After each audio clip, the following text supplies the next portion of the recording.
So our next topic is going to be muscles and muscle tissue.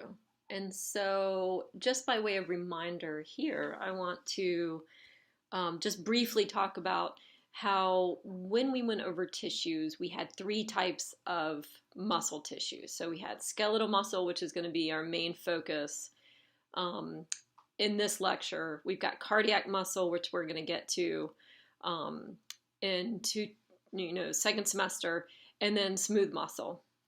So some different characteristics of each, but primarily here we're going to be talking about smooth muscle, which is voluntary. You tell it when you want it to contract. It's multinucleated because it's made up of many cells that fuse together into one cell. And then muscle cells are huge. These are really long, huge muscle cells, and we typically call them fibers, and they are striated. And we'll talk about why that's formed like that. In terms of characteristics of muscle tissue is excitable, and this is basically allows muscle tissue to respond to stimuli by changing its membrane potential. So muscle tissue has a resting membrane potential, and then a nerve's going to come along and kind of insert into that muscle fiber and create a change in that membrane potential. Contractility. So this basically means that muscles are able to shorten when they contract. So they're able to bring bones towards each other and are able to contract when they're stimulated by those nerves.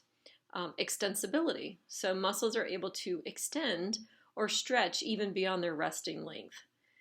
And then elasticity, which is really important because muscles are able to recoil back to their original length after you've stretched them out. So they have the property of elasticity. In terms of functions of muscle tissue does a lot of different things for us. So for one thing, it produces movement. And so this is locomotion, or basically walking, and manipulation. So this is, things that we do with our hands to manipulate our environment, or to be able to do things to objects around us. So muscles produce movement. Muscles maintain posture. They're able to hold us up against gravity. They help stabilize joints. We know that this was kind of one of the most important stabilizer of joint stability was the muscle tension or muscle tone of the muscles that cross that joint. And muscles are able to generate body heat. And so this is basically how we maintain our body temperature, is through skeletal muscle contraction, which gives off heat as a byproduct. In terms of organization of muscle tissue, we can look at muscles from gross to microscopic. And so this is going to be gross, which is going to be your muscle. So if you just think of biceps as your example of this, gross all the way down to microscopic. So this is kind of how we have this arranged. These are basically going to get smaller and smaller, or you can think of them as, building up in this direction. So we'll walk through those. Skeletal muscle. It is basically supplied by one artery, one nerve, and it can be multiple veins. Veins tend to be a little more redundant than arteries. But this is just kind of goes back to what we've talked about before. Basically, you see this kind of triplet of structures here: an artery, a vein, and a nerve, all together, traveling together in the body. And this is the same thing that we see in skeletal muscle. So skeletal muscle typically has an artery, a few veins that might drain blood from it, and then a nerve. Skeletal muscles do require nerve stimulation in order to contract. They have to be told to contract. Okay, this is a little different than smooth and cardiac muscles, which don't. But right now we're focusing on skeletal muscles, so they do have to have nerve stimulation in order to contract. Skeletal muscle cells are called muscle fibers or skeletal muscle fibers. So you're going to see that listed in that way. Each muscle fiber has multiple nuclei and is wrapped in a plasma membrane that is specifically called a sarcolemma. Okay, and so that's what we see here. So a sarcolemma is the plasma membrane for a skeletal muscle cell. There are also layers of connective tissue sheaths that cover skeletal muscle. So we've got epimysium, perimysium, and endomysium. So 3 layers, and again, that's kind of a typical thing that you see in anatomy, is that everything, or most things, kind of come in 3 layers here. We'll talk about that too. So here's your connective tissue sheaths. So basically deep to superficial. So endomysium is going to be the deepest, and basically this is going to wrap each individual muscle fiber. So each individual cell of a muscle is going to be wrapped in endomysium, which is going to be a loose areolar connective tissue. Okay? Then we're going to have multiple muscle fibers that are bound together to create a fascicle. Okay, so multiple muscle fibers are going to create a fascicle. And so this structure right here, this whole circle here, would be a fascicle. Okay, and so the fascicle itself is going to be wrapped in a connective tissue sheath that's called a perimysium. And so what we have here is basically, this is dense irregular connective tissue, and it's going to wrap each fascicle kind of in its little bundle. And then we're going to take multiple fascicles and bind them together to create an entire muscle. And so that's what we see here. So multiple fascicles are going to be bound together to create the muscle itself.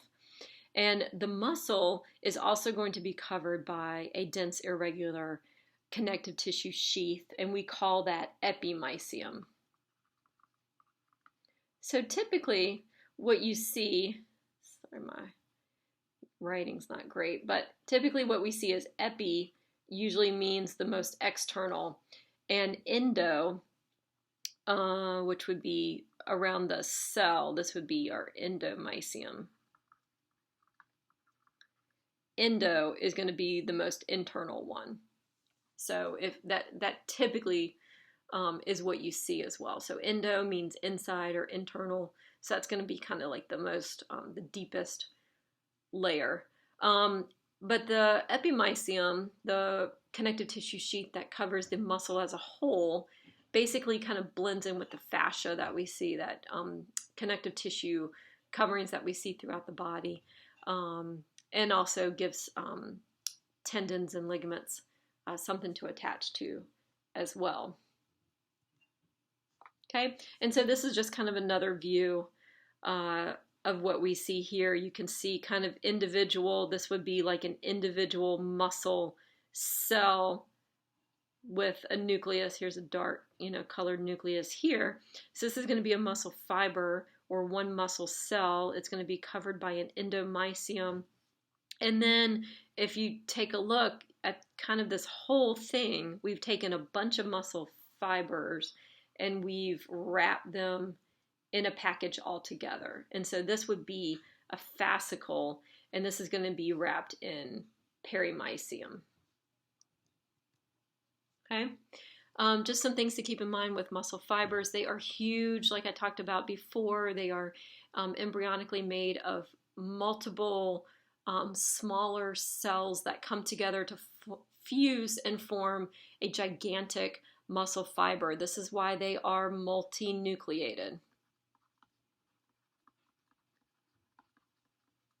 Okay, the plasma membrane of a muscle fiber is specifically called the sarcolemma.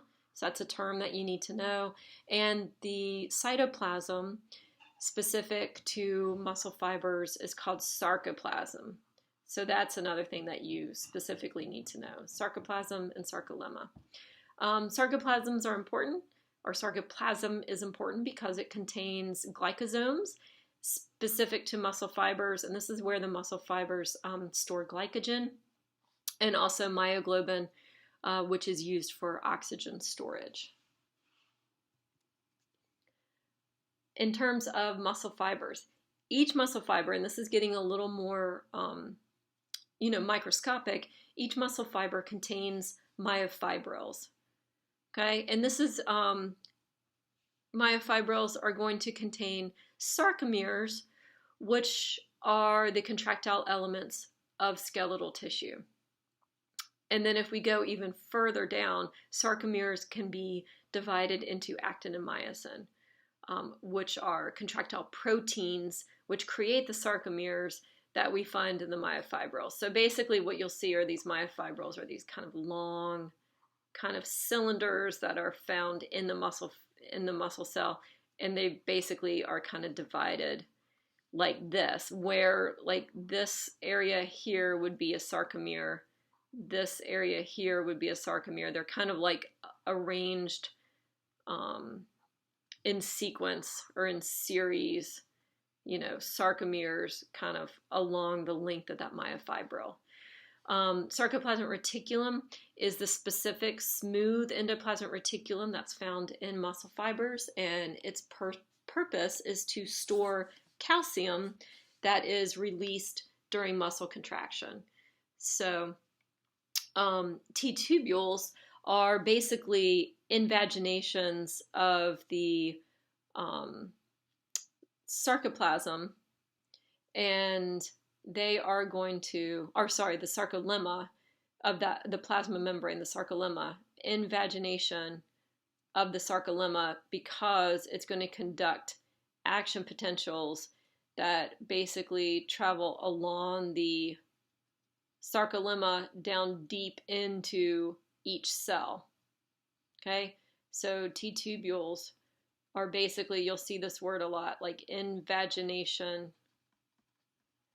of sarcolemma. Okay, so that those electrical impulses get conducted down deep into each muscle cell. So myofibrils. Myofibrils are going to contain sarcomeres, which again are going to be the contractile elements of the muscle. And this is also why skeletal muscle appears striated in terms of coloring. It looks like it's a little bit striped. And it's because you have these alternating bands of myofilaments. Okay, and so here's your myofibril, and you're going to see kind of these sarcomeres kind of lined up end to end, kind of like I drew on the other picture. Sarcomeres are going to contain myofilaments, and so now we're getting, if you think back about that list of the organization of muscle tissue, we are now down to myofilaments, and myofilaments consist of myosin, which are going to be thicker proteins, and then thinner filaments called actin. So myosin and actin. And they join together to create the myofilaments, and are arranged in such a pattern that they create these sarcomeres within the length of the myofibril. Okay, so this is kind of a close-up. Okay, this is kind of a close-up of a sarcomere. So this would be a myofibril, and then here we would have a sarcomere. So a sarcomere is going to extend from Z disc to Z disc. So this would be one sarcomere. Okay, and what you're going to see is these alternating bands of proteins. So the thin ones, these thin lines, are going to be actin, and these thicker ones here are going to be your myosin filaments. Okay, the myofilaments are responsible for muscle contraction. So again, these are contractile proteins. Actin and myosin are proteins, and they form these connections with each other. So myosin are basically these polypeptide chains. They're kind of like, I'm not so great at like drawing these guys, but they're these polypeptide chains. They're kind of wound around each other, and they had these globular heads that are attached to them. And those globular heads on myosin are going to connect to actin, and they form cross bridges. And that's how the myosin and the actin are going to be connected with each other. So this is going to be kind of your area right here where they overlap. That's your area of cross bridge formation. Okay. Actin is going to be the thinner strands, and they are going to have myosin binding sites. We also call these active sites. And these active sites are what bind with myosin heads, those globular heads, during contraction. Now, actin does contain 2 regulatory proteins. And so what these are regulatory proteins, and that's how we describe them, because they regulate whether those myosin heads can bind to the active sites on actin. So tropomyosin is the first one. And tropomyosin is going to be this in purple here. It's here, and it basically winds around the actin, and it's going to block the active sites on actin. So unless it's stimulated to be removed, it's actually blocking the binding sites so that myosin can't bind. Now, the second regulatory protein is called troponin, and troponin is going to bind tropomyosin to actin, and it's going to also bind with calcium ions. Okay, so when calcium is present, it's going to come in and it's going to bind to troponin, and when that happens, troponin is going to move tropomyosin out of the way so that it's going to expose those active sites on actin. Oops. Expose active sites on actin, okay? In the presence of calcium ions. That's the big thing there. Okay? And so this is what we see here. Let's talk about this. So here's our thick filament. This is going to be our myosin, and it's got the myosin heads that are sticking up, and that's what's going to attach to actin.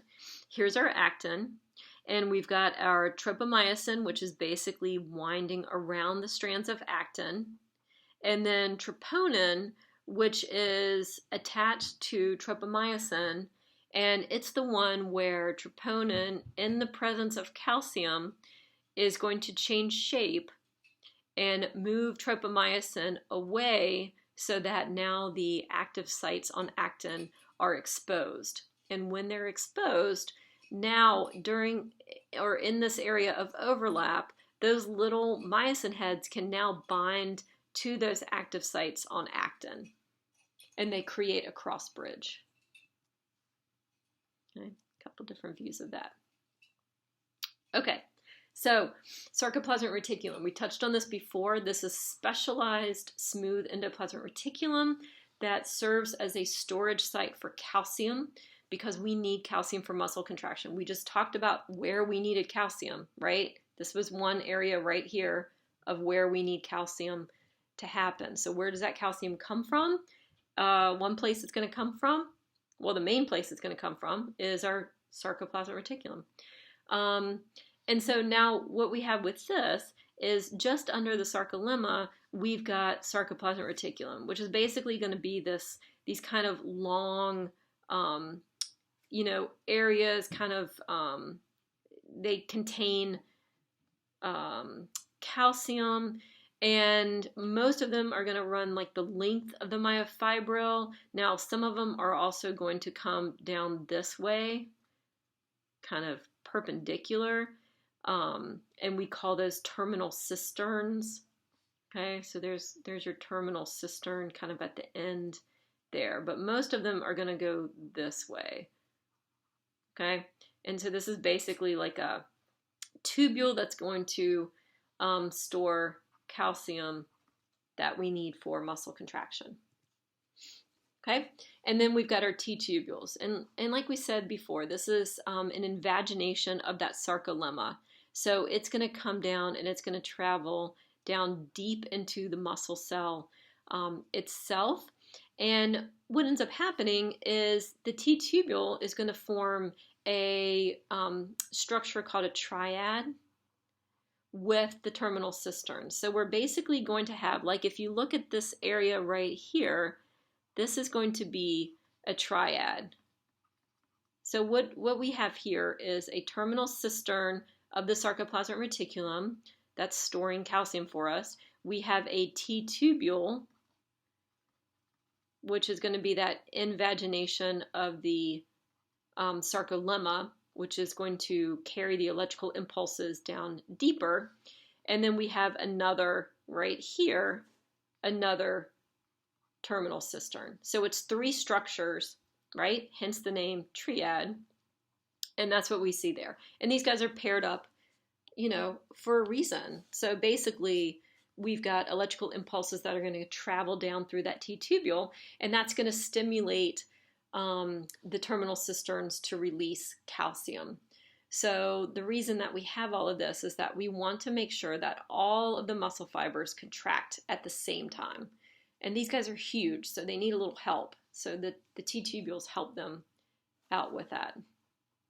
And so this is what you're looking at here. Here's the triad kind of highlighted, and here's the three structures that make up that triad. So terminal cistern, T-tubule here in white, and then terminal cistern on the other side.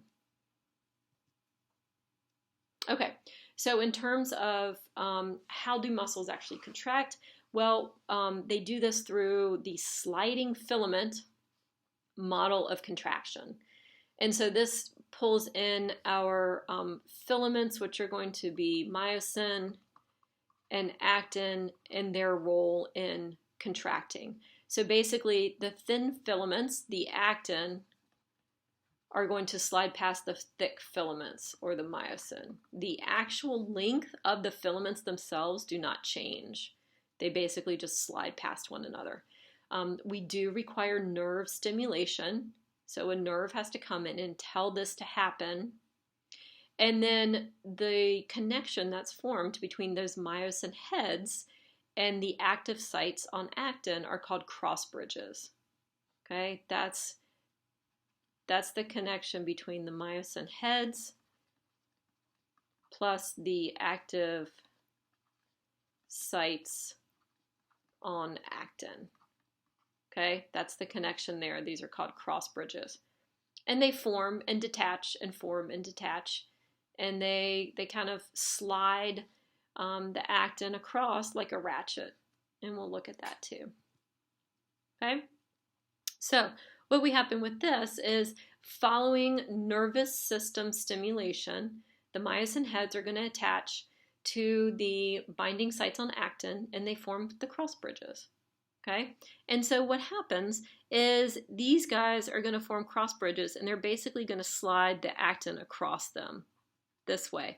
And so as a result, what you're going to see is that sarcomere that goes from Z disc to Z disc is basically going to get shorter, right? So now here's my sarcomere down here. Once it's contracted, we're basically pulling the two ends closer. Now the actual length of that myofilament doesn't change, but we're making that sarcomere shorter. So instead of it being this long, it's now traveled in and it's gotten shorter. And it's done this all, you know, if we kind of extend this out, this myofilament, you know, it would extend here, and we've got sarcomeres, like another sarcomere here, another sarcomere here. I'm going to probably make this look terrible, but sarcomere here and here. Well, if all of these get shorter, right, all the way down the muscle, then the muscle as a whole is going to get shorter. And that's how we have contraction of that whole muscle. So basically we see the eye bands are going to shorten, and that's going to be this distance here between myosin ends on one side and myosin ends on the other side. The distance between the Z disc shortens, which the main thing here is that the sarcomere length shortens. So your sarcomeres get shorter. It is important to note that the length of the actual filaments of the actin and myosin don't change, they just slide past one another. Okay, so skeletal muscle is voluntary. It does need a nerve to tell it to contract. And so you decide when and how you're going to move. There are specific motor neurons, and we actually call these somatic. Soma means body, right? So these are somatic motor neurons that connect your brain. So here's your brain, and we're going to have a motor neuron, and it's going to travel all the way down your spinal cord and come out, and then maybe here's your biceps muscle, right? And it's going to come in and make that connection with your biceps muscle to tell it to contract. So neurons, both the neuron and the skeletal muscle cell, are excitable through action potentials. And the neurotransmitter that's used when we make this connection here, we use a neurotransmitter to convey that, that electrical signal, and the neurotransmitter that's used is acetylcholine. Okay, just by way of review, there are two types of ion channels that are involved with skeletal muscle contraction. And the first one is a chemically gated ion channel. And so chemically gated, that means that we have to have a specific chemical that comes in and binds specifically to that protein channel. Okay, so in this case, we have the binding of a neurotransmitter, and like we just said, the specific neurotransmitter that's involved with skeletal muscle contraction is going to be acetylcholine. So when acetylcholine comes in and binds to this ion channel, it is now going to open up and allow ions to move. The second type of ion channel is going to be a voltage gated, and this is going to respond to changes in membrane potential. So if you have a membrane potential that typically is more negative on the inside, which is typically what we see, like sitting around a negative 70 milliamp, and that change in voltage causes these voltage gated ion channels to now open, and that's going to allow ions to flow in and out, and then usually at that point leads to kind of an all-out action potential. Okay, motor neurons, again, like I said before, they are also called somatic motor neurons, but they're basically going to travel from your brain all the way down your spinal cord and then out to the muscle.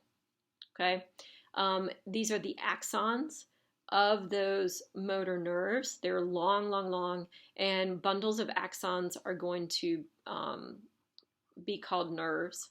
So they travel together and they're called nerves. Those are going to be bundles of somatic motor nerve axons are the nerves, but when they travel out and they reach that actual muscle fiber, those axons are going to branch, and so they're going to supply individual muscle cells. So each muscle cell has to have a branch of that axon in order to be told to contract. And we call that the neuromuscular junction. And so that's basically that branch of the axon. It's going to come and make a connection to that individual muscle fiber. And that area here, this right here is going to be a neuro for the nerve, muscular because it's inserting into a muscle fiber, junction. Okay, and this is kind of where all the magic happens. Neuromuscular junction, we can also call this a motor end plate.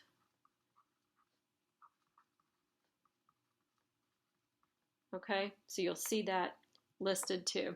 And this is what it looks like. So here's our branching of our axon, and then here's where that end of that axon is making the connection to that individual, skeletal muscle fiber. Here's our motor end plate, kind of right here, neuromuscular junction.